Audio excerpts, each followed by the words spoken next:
안녕하세요. 구약의 마지막 책인 말라기가 끝나고 신약을 시작하려고 하는데요. 말라기 시대는 페르시아 제국의 시대였으니까 아마도 주전 420년 정도 되었던 기원전 5세기 경으로 추측하는데, 신약의 처음 책인 마태복음은 기원 후부터 시작하잖아요. 그러면 약 400년 정도 되는 그 시간 사이에는 이스라엘에 어떤 일들이 일어났을까요? 그 사이에 일어났던 국제 정세를 구약과 신약 사이 중간에 벌어진 역사라고 중간사라고 부르는데, 중간사를 어느 정도는 알고서 신약에 들어가야 신약 전체의 역사적 배경이 연결이 될 수 있기 때문에 이번 시간에는 신약을 시작하기 전에 꼭 알고 계셔야 할 내용들을 정리해서 설명드리도록 하겠습니다. 다니엘서 할 때 하나님께서 다니엘에게 미래의 일들을 예언해 주셨기 때문에 주전 168년 마카비 혁명까지는 지난번에 자세히 설명을 드렸으니까 다니엘서 뒷부분을 참고하시고요. 요약해 보면, 먼저 말라기 시대에서 약 100년 뒤에 페르시아 제국은 주전 331년에 페르시아의 마지막 왕인 다리우스 3세를 끝으로 알렉산더에게 점령되어 페르시아 제국은 사라지고 헬라 제국이 시작됩니다. 하지만 알렉산더는 원정길에 오른 지 10년 만에 33살의 젊은 나이에 죽게 되고, 후계자 선정을 하지 못하고 힘센 자가 나라를 가지라고 하며 죽는 바람에 장군들 사이에 싸움이 일어나서 결국 헬라 제국은 4개로 찢어져서 각각 다스리게 되었습니다. 그리고 시간이 더 흘러서 헬라 제국은 이스라엘을 중심으로 남방 왕과 북방 왕 두 곳으로 나뉘어서 힘겨루기를 하게 됩니다.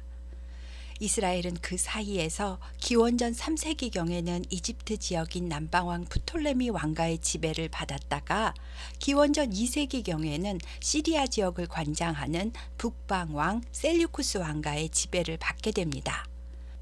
그 시대에 동시에 신흥 강국으로 로마가 이탈리아를 통일하고 일어나고 있었습니다. 이 나라 저 나라의 속국으로 지배를 받던 그때 당시 이스라엘은 왕도 없고 총리도 없고 가장 높은 권력자는 대제사장이었습니다. 대제사장은 레위 지파의 사독 계열로 수르바벨 성전 때부터 여호수아 대제사장 밑으로 쭉 이어져 내려오고 있었는데요. 주전 175년 이스라엘 지배 정권이 북방 왕가로 바뀌었을 때 대제사장은 오니아스 3세였습니다. 그런데 이 대제사장의 동생인 야손이 형을 배신하고 셀류쿠스 왕인 안티오쿠스 4세에게 가서 돈으로 대제사장직을 매수하여 형을 몰아내고 자기가 대제사장이 되었습니다. 그러나 얼마 되지 않아서 자신의 신하였던 메넬라우스가 북방 왕에게 더 많은 돈을 갖다 바치고 또 대제사장직을 매수하는 바람에 야손은 쫓겨나게 됩니다. 성직을 돈으로 매수하는 시대이니까 이제 더 이상의 성전의 제사장은 성직자가 아니라 그냥 권력을 손에 쥐려는 정치인이 된 것입니다. 안티오쿠스 4세는 모든 속국을 헬라화하는 정책을 폈기 때문에 유대인들의 할례와 안식일 준수와 율법서와 제사 제도를 다 금지하고 헬라식으로 제우스에게 제사하도록 강제로 지시합니다. 그리고 이를 거부하면 전부 다 죽여버렸습니다. 그런데도 대제사장인 메넬라우스는 이것을 다 하도록 오히려 앞장서고 따랐으니까요. 경건한 유대인들은 도저히 받아들일 수 없는 상황이라서 예루살렘을 떠나야 했답니다. 이때 모데인이라는 작은 시골 마을에도 제단이 있었는데요. 헬라인들이 이곳에도 찾아와서 돼지를 잡아서 제단에 피를 뿌리고 태워서 제사하라고 강요를 하고, 이를 안 지키면 죽이려고 감시자들을 같이 보냈습니다. 그러나 모데인의 제사장이었던 마따디아는 성전을 모독하는 이 사람들을 다 죽여버립니다. 그리고 율법을 지키려는 경건한 자들과 함께 산으로 피신하는데요. 마따디아에게는 5 아들이 있었고 그 중에서도 셋째 아들인 유다가 군사 조직을 맡았는데 유다의 별명이 망치라는 뜻의 마카비여서 이 혁명을 마카비 혁명이라고 부르게 되었습니다. 이때는 주전 166년이었고요. 유다 마카비는 아버지 마따디아를 대신해 전체 지도자가 되었으며 게릴라식 전투 전략으로 예루살렘을 탈환하는 데 성공합니다. 그리고 로마의 중재로 셀류쿠스 왕국의 루시아스 총독은 마카비와 평화 협정을 체결하게 되고 마카비는 첫 독립국가의 형태를 갖추게 되었습니다. 이제 종교 간섭은 받지 않아도 되는 겁니다. 유다 마카비는 먼저 예루살렘 성전을 깨끗이 정화하는 작업을 하는데요. 성전에 세워놓은 제우스 신상과 제우스에게 태워드리는 제단도 다 허물고 율법에 맞게 다듬지 않은 돌로 다시 제단을 쌓았습니다. 그리고 성전 기물도 다 새로 만든 다음 하나님께 봉헌 제사를 드렸습니다. 이날이 닦을 수, 전각전, 성전을 깨끗이 닦은 날이라서 수전절이라고 부르고요. 이날을 하누카라고도 부릅니다. 이때는 주전 164년입니다. 그런데 예루살렘에는 이전에 헬라식으로 제사하던 헬라파 유대인들과 제사장들도 있었을 거잖아요.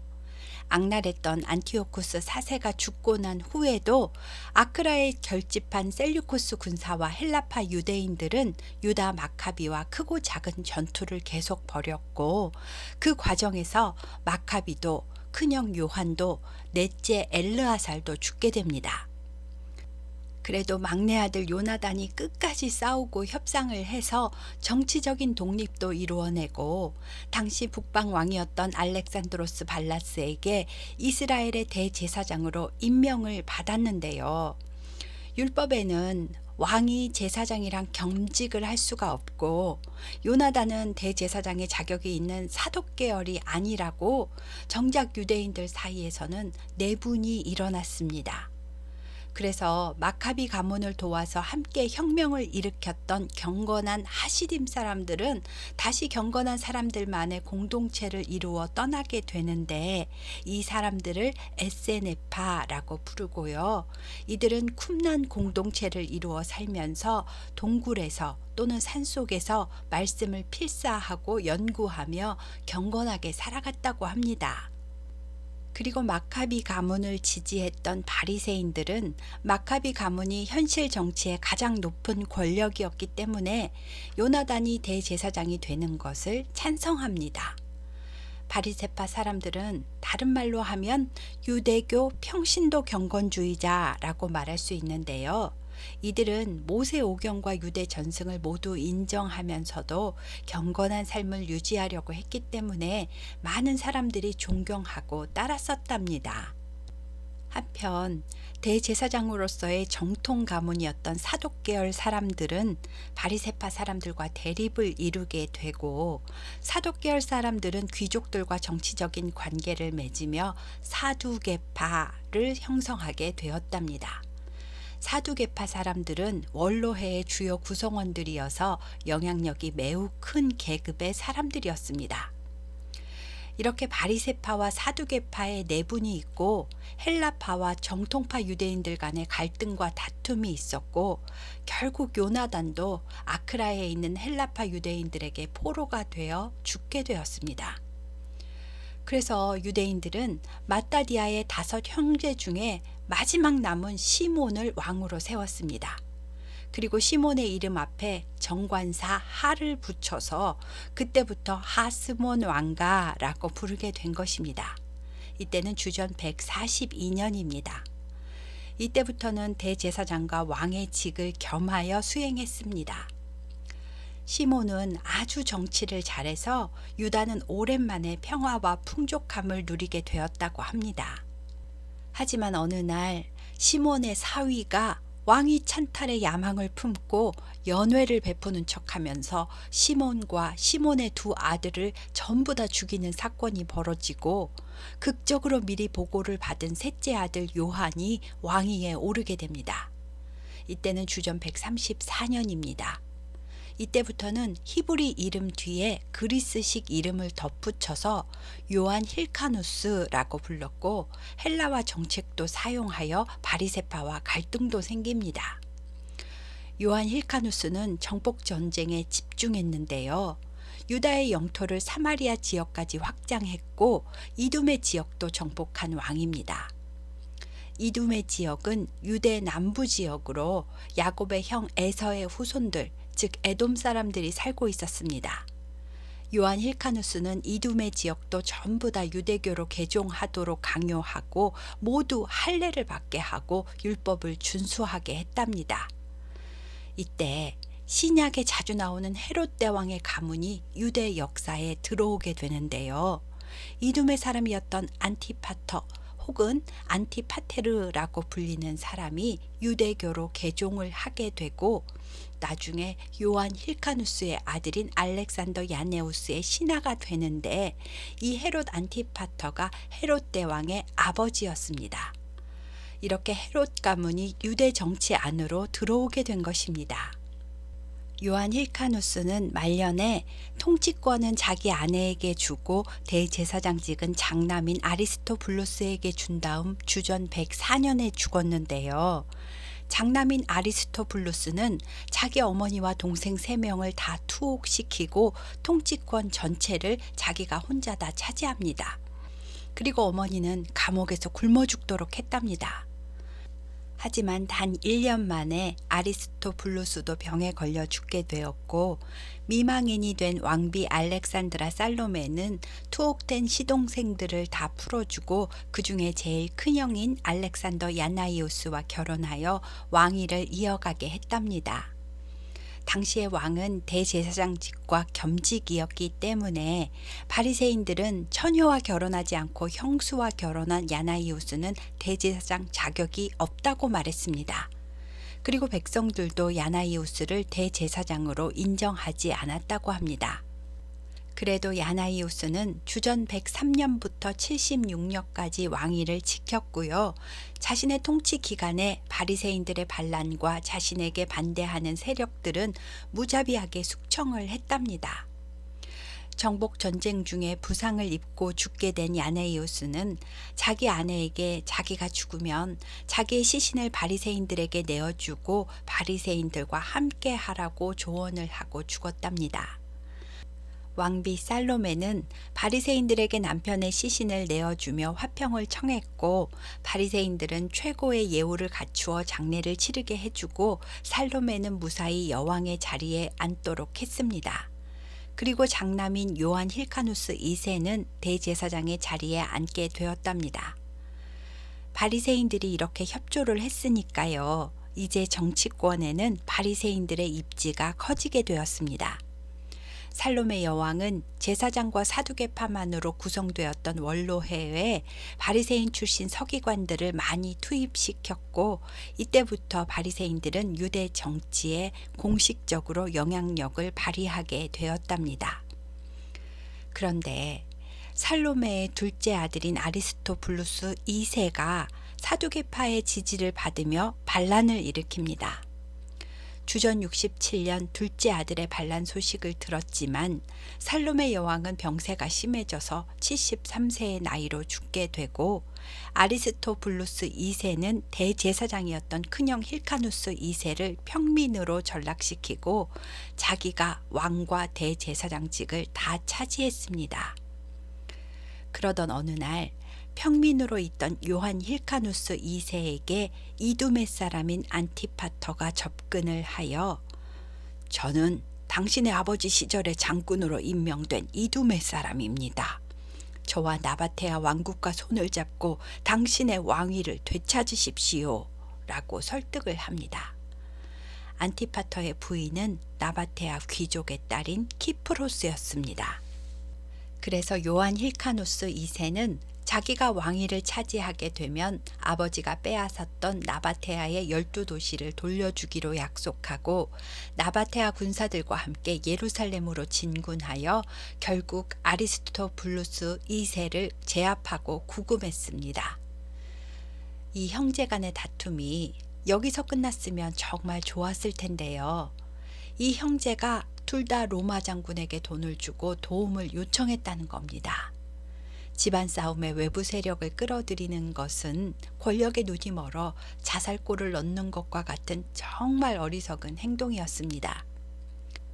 이때부터 로마가 유대 정치에 개입하게 되었고, 로마의 스카우루스 장군은 아리스토블루스 2세의 손을 들어주어서 요한 힐카누스 2세와 나바테아 왕과 안티파터는 다 도망을 갔습니다. 아리스토블루스 2세는 다시 왕이 되기는 했지만 이미 유대 정치 안으로 들어와 버린 로마의 침략을 대비해야 했습니다. 로마는 예루살렘 성전 안에 많은 보물이 있다는 것을 보았기 때문에 결국 주전 63년에 로마에서 동방 정복을 위해 원정을 온 폼페이우스 장군에 의해서 예루살렘이 함락됩니다. 그래서 아리스토블루스와 그의 자녀들은 모두 포로가 되어 주전 63년에 로마로 끌려갔고요. 요한 힐카누스 2세는 다시 대제사장직을 수행하게 되었지만 유대는 더 이상 독립국가가 아니라 로마의 스카우루스 장군이 유대 총독이 되어 다스리는 로마의 속국이 된 겁니다. 그래서 하스몬 왕가는 여기서 약 100년 만에 끝나게 되었습니다. 이러한 상황에도 헤롯의 아버지 이두메 사람 헤롯 안티파터는 로마 총독에게 찾아가서 충성을 다하겠다고 다짐하며 그의 수하에 들어가고요. 로마로 압송되다가 탈출한 아리스토블루스 2세의 아들들의 반란을 진압하면서 서서히 자신의 세력을 확장합니다. 폼페이우스가 죽은 후에 헤롯 안티파터는 율리우스 가이사르에게 로마 시민권과 함께 유대의 행정장관직을 수여받게 되고요. 겉으로는 유대의 요한 힐카누스를 위해 일하는 척하면서 로마와 또 유대 정치 권력들과도 두루두루 친분을 쌓아놓습니다. 그리고 자신의 아들들을 권력의 자리에 배치합니다.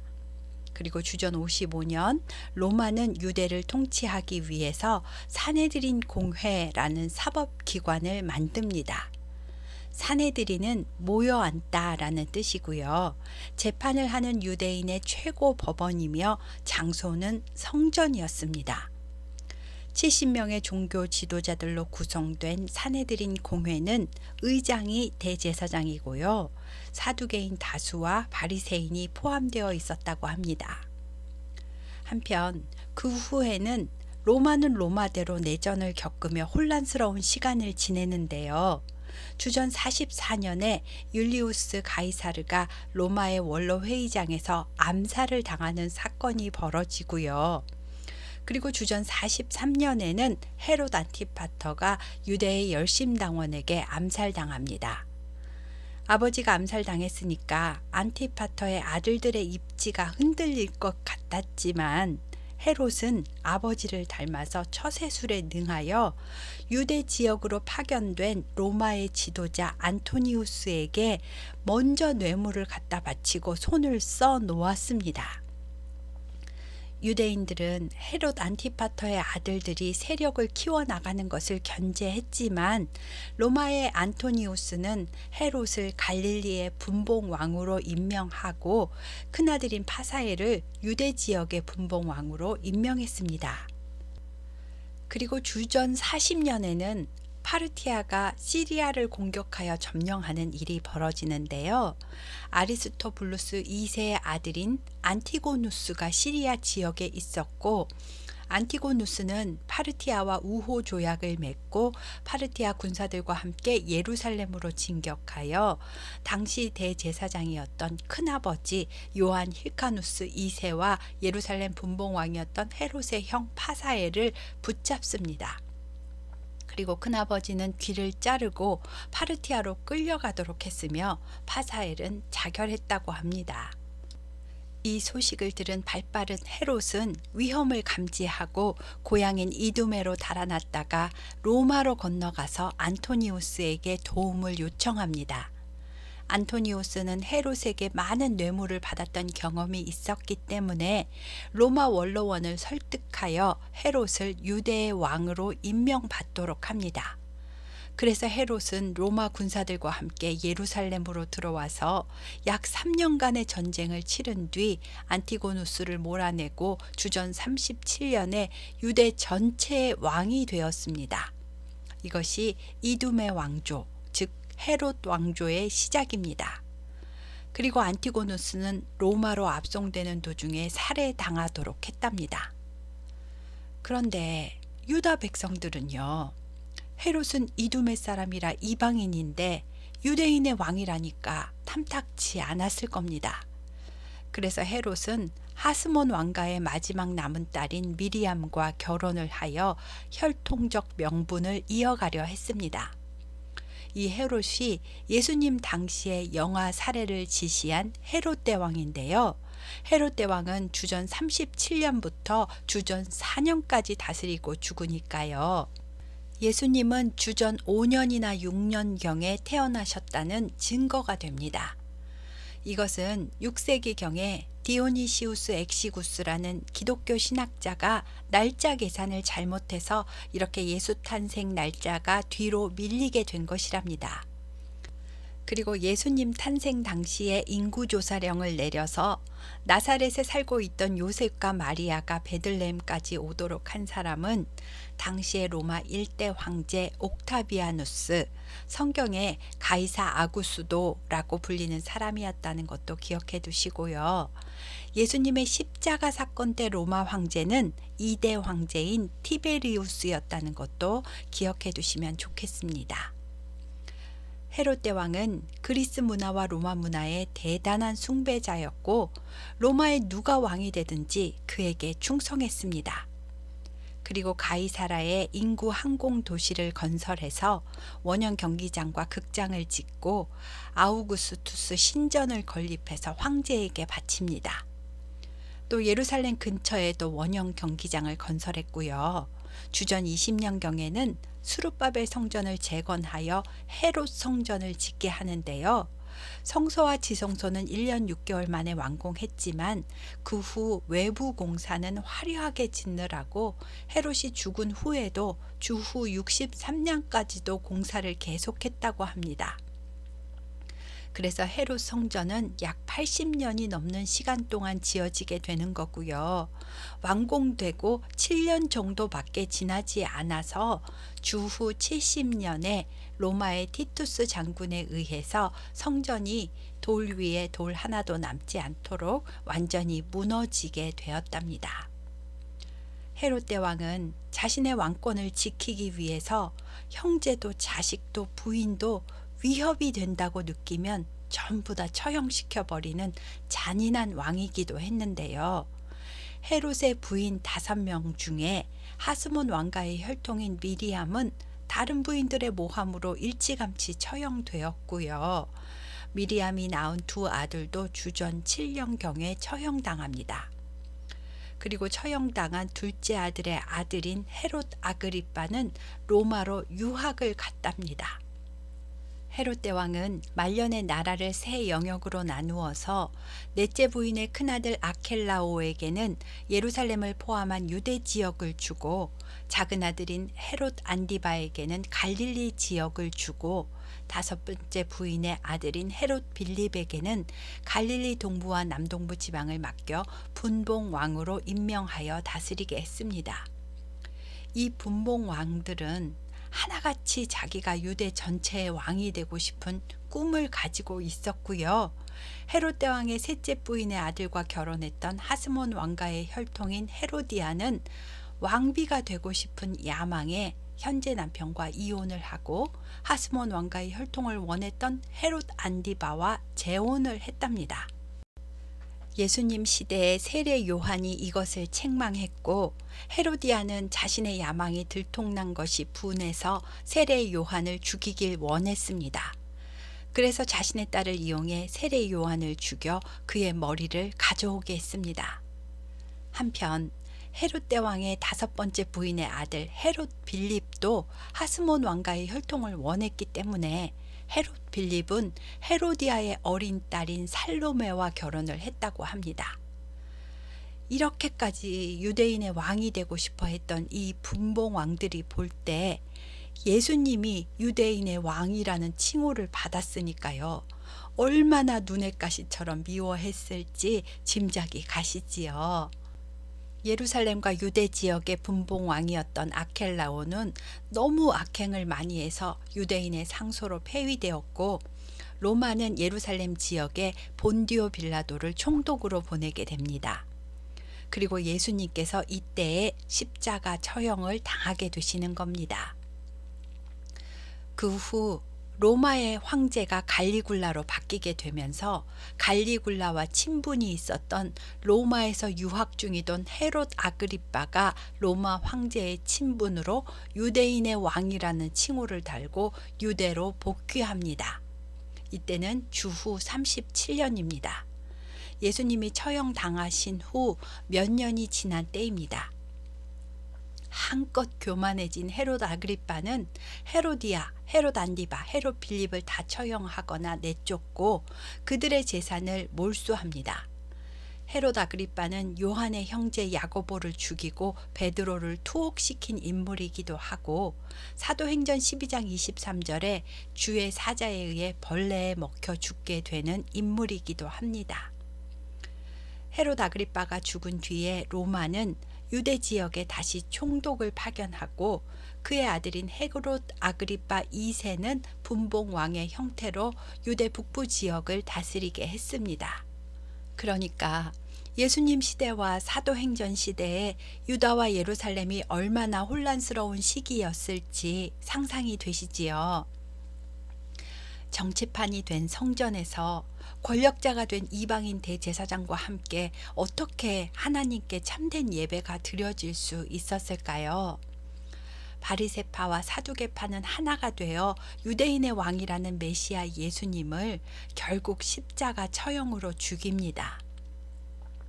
에세네파는 산으로 들어가서 자기들만 경건하게 살다가 갔고, 로마 정권을 이스라엘에서 축출하자는 열심당이라는 조직도 생겨났습니다.